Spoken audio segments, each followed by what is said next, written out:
আমার চ্যানেলে তোমাদের সকলকে স্বাগত। আজ আমরা ক্লাস 3 রায়ান মার্টিন প্রশ্নবিচিত্রা থেকে পরিবেশের তৃতীয় পর্যায়ক্রমিক মূল্যায়নের দ্বিতীয় স্কুল সলভ করব।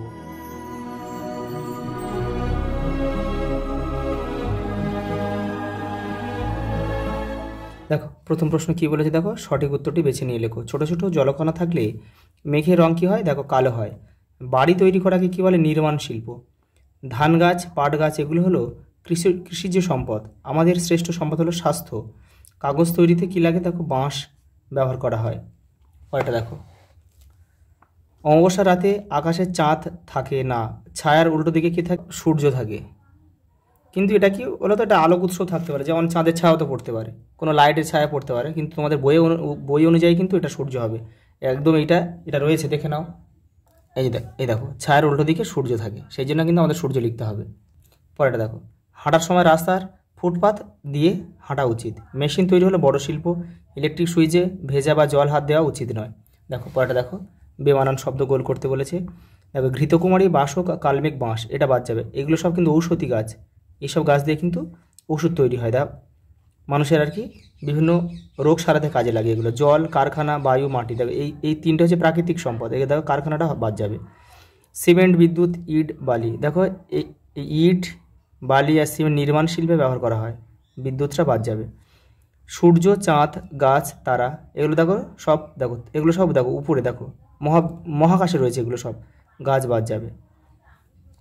পরেরটা দেখো, খাট, আলমারি, দরজা, পুকুর এগুলো সব দেখো ঘরের আসবাবপত্র, এগুলো পুকুরটা বাদ যাবে। দেখো মাটির পুতুল তৈরির, মাদুর তৈরি, বাড়ি তৈরি আর পাখা তৈরি, এই বাড়ি তৈরি বাদ, এটা হচ্ছে নির্মাণ শিল্প, আর এগুলো সব কিন্তু কুটির শিল্প সব।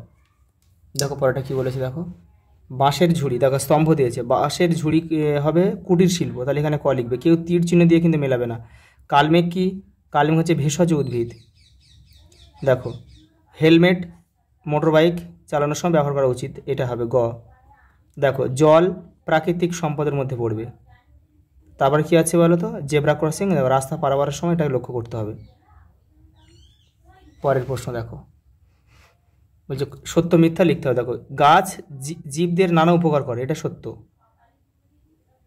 দেখো জল অপচয় করা উচিত নয়, এটাও কিন্তু সত্য।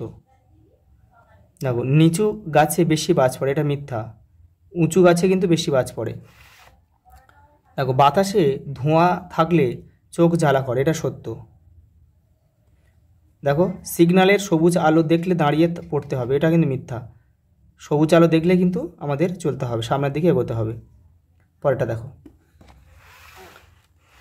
পরের প্রশ্ন কি দিয়েছে দেখো, সূর্য বিকেলে কোন দিকে থাকে? পশ্চিম দিকে থাকে।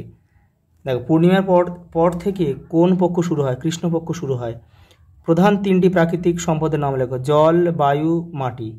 স্বাস্থ্য ভালো রাখতে গেলে আমাদের কি কি করতে হবে? ভালো খাবার খেতে হবে, আর জল খেতে হবে বেশি করে, আর হচ্ছে নিয়মিত ব্যায়াম করতে হবে। শিল্পী কাদের বলে? দেখে নাও। পরের প্রশ্ন দেখো, মেঘ থেকে মাটিতে বিদ্যুৎ গেলে আমরা তাকে কি বলি? বাজ পড়া। পরেরটা দেখো, আনাজ কাটার পর বটি কীভাবে রাখা উচিত? ধারালো দিকটা দেয়ালের দিকে রাখতে হবে। তোমরা কীভাবে কাগজ ব্যবহার করো? লেখা পড়ার কাজে কিন্তু আমরা কাগজ ব্যবহার করি।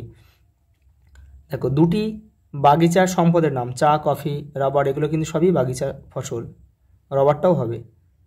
দেখো গাছ থেকে আমরা কি পাই? দেখো অক্সিজেন পাই, জীবনদায়ী অক্সিজেন সবচেয়ে মূল্যবান, যেটা খাদ্য পাই এবং জ্বালানি পাই। দেখো পরের প্রশ্ন দেখো, পরের প্রশ্ন দেখো, রাস্তা পারাপারের সময় কোন কোন বিষয় খেয়াল রাখা উচিত? দেখে নাও, এটা দেখে নাও একটু। এই যে এখান থেকে এটা পুরোটা, রাস্তা পারাপারের সময় কী কী সতর্কতা নেবে, এখান থেকে এটা পুরোটা লিখবে।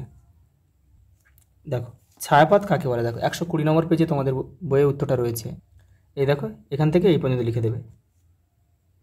পরেরটা দেখো, জল বাঁচাতে আমাদের কি কি করা উচিত? দেখে নাও। লাস্ট প্রশ্ন দেখো, মেঘ কিভাবে সৃষ্টি হয়?